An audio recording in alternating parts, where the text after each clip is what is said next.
First திருச்சாழல் அதை எடுத்துக்கிறோம். திருச்சாழல்ங்கிறது ஒரு பெண் 2 பேர் விளையாடுற விளையாட்டில் ஒருத்தி கேள்வி கேட்கவும் அதுக்கு அவள் இன்னொருத்தி பதில் சொல்கிறதுமாக அப்படி விளையாட்டுக்கு நடுப்புறையே இவள் கேட்குற கேள்வி ஒன்றுக்கும் அவள் அப்படி விளையாடுறதுன்ட்டு.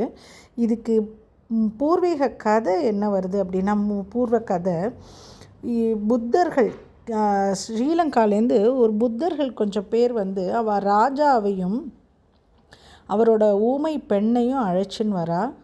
இங்கே தில்லைவாழ் அந்தணர்கள் அவள் பெருமையை கேள்விப்பட்டு இவாளை டெஸ்ட் பண்ணோம் அப்படின்னு சொல்லிட்டு அந்த புத்த பிக்ஷுக்கள் மன்னரையும் அவருடைய பேசாத ஊமை பெண்ணையும் அழைச்சின்னு வராலாம். அப்படி வரும்பொழுது அவள் தில்லைவாழ் அந்தணர்களுக்கு பயம் வருது. உடனே போய் சிவபெருமான்கிட்ட கேட்குறா, நாங்கள் என்ன பண்ணுவோம், எங்களை சோதிக்கிறதுக்காக இவா இந்த மாதிரி வந்திருக்கான்னு கேள்விப்பட்டோன்னே எங்களுக்கு என்ன பண்ணணுன்னே தெரியலையேங்கும்போது சிவபெருமான் சொல்கிறார், கவலைப்படாதீங்கோ, மாணிக்க வாசகர் இருக்கார் இல்லையா, அவரை போய் கேளுங்கோ, ஸோ அவர் உங்களுக்கு ஹெல்ப் பண்ணுவார் அப்படின்னோன்னு அவர் வில்வ வனத்தில் உட்காந்து சமாதி நிலையில் இருக்கார். இவா போய் நடந்ததெல்லாம் சொல்லி, சிவபெருமான் எங்களை அனுப்பிச்சார், உங்களை கேட்க சொன்னார், நீங்கள் உதவி பண்ணுவேன்னு சொன்னார்னு அவள் விண்ணப்பிக்கிறா. ஆனால் அவர் சமாதி நிலையிலேருந்து கலையவே இல்லை, அப்படியே உட்காந்துருக்கார். இவனை பார்த்தா என்ன பித்தன் மாதிரி இருக்குது, இவன்கிட்ட சொல்லி ஒன்றும் பிரயோஜனம் இல்லை, நம்ம திருப்பி சிவபெருமான்கிட்டே போய் முறையிடுவோம் அப்படின்னு சிவபெருமான்கிட்ட வரா. வந்தோடனே அவர் சொல்கிறார், அவன் பித்தன்லாம் இல்லை, அவன் பெருமை தெரியாமல் நீங்கள் இந்த மாதிரி திரும்பி வந்துட்டேன், இப்போ நீங்கள் திருப்பி போய் அவனை பித்தான்னு சொல்லியே கூப்பிடுங்கோ, அவன் கண் திறப்பான் அப்படின்னு. ஏன்னா அந்த பித்தான்னு கூப்பிட்டு அவர் சொல்கிறார். ஸோ அப்போ திருப்பியும் போய் அந்த தில்லைவாழ் அந்தணர்கள் பித்தா அப்படின்னு கூப்பிட்டுட்டு இந்த முறை இதெல்லாம் சொல்லும்பொழுது அவர் கண் திறந்து பார்க்குறார். எழுத்தாப்பில் நிற்கிற தில்லைவாழ் அந்தணர்கள் எல்லாருமே சிவகணங்களாக அவருக்கு கண்ணுக்கு தெரிகிறா. அப்போ கண்ணை மூடி நினைக்கும்போது சிவபெருமானுடைய கருணை இது, அவரால் நடத்தப்படக்கூடிய விளையாட்டுன்னு புரிஞ்சுட்டு அவள் புத்த பிக்ஷுக்களை பார்க்குறதுக்காக அந்த தில்லைவாழ் அந்தணர்களோடு வரார். வந்தால் அந்த புத்த பிக்ஷுக்கள் அவ்வளவு கேள்வி வைக்கிறா. அது எல்லாமே ஒரு மாதிரி நம்மளை எடக்கு முடக்கா கேட்குற மாதிரி, எல்லாத்துக்கும் அவர் பதில் சொல்கிறார். இருந்தாலும் அவள் திருப்தியே ஆகலை. அப்போது அவர் என்ன பண்ணுறாருனா, தன்னோட சக்தியினால் அவள் எல்லாரையும் பேசாத மாதிரி பண்ணிடுறார். அவளுக்கு வாய் திறந்து பேச முடியாமல் ஊமைகளாகிடுறா அந்த புத்த பிக்ஷுக்கள். அப்போது அந்த அரசருக்கு பயந்து போயிடுறார்.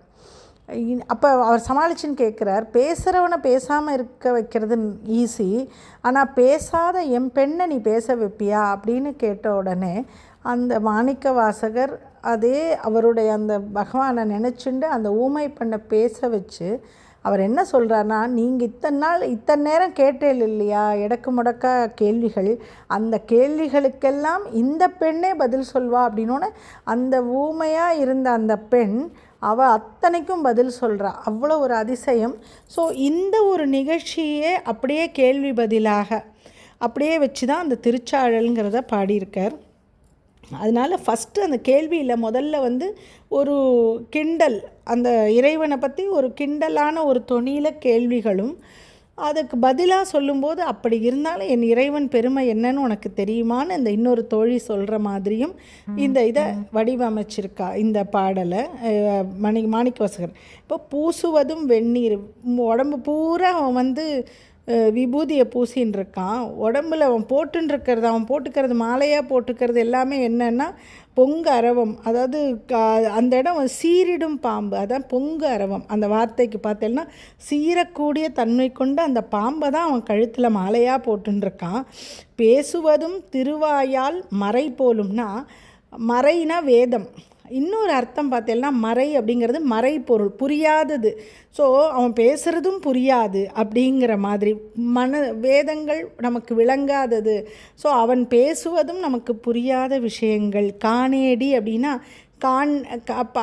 அது பாரு, நீ சிவபெருமான்னு சொல்கிறியா, அவன் இப்படியெல்லாம் இருக்கான் அப்படின்னோன்னு அந்த பதில் சொல்கிறா. பூசுவதும் பேசுவதும் பூண்பதுவும், அது எதுவாகவே இருக்கட்டுமே, அவன் பூசுகின்ற பொருள் என்னவா இருக்கட்டும், பேசக்கூடிய சொல் புரியாததாக இருக்கட்டும், அணுகின்ற அந்த இது பாம்பாகத்தான் இருக்கட்டும், அதனால் என்ன குறை, ஈசன் அவன் எவ்வுயிர்க்கும் இயல்பானான் அப்படின்னா அவன்தான் எங்கள் எல்லா உயிர்களுக்கும், இந்த அத்தனை ஜீவன்களுக்கும் அவனே தானே, அவன்தானே எல்லாருக்குமான அவன் இயல்பானவன் என்றால் என்ன அர்த்தம்? எல்லாருக்கும் ஆனவன் அவன்.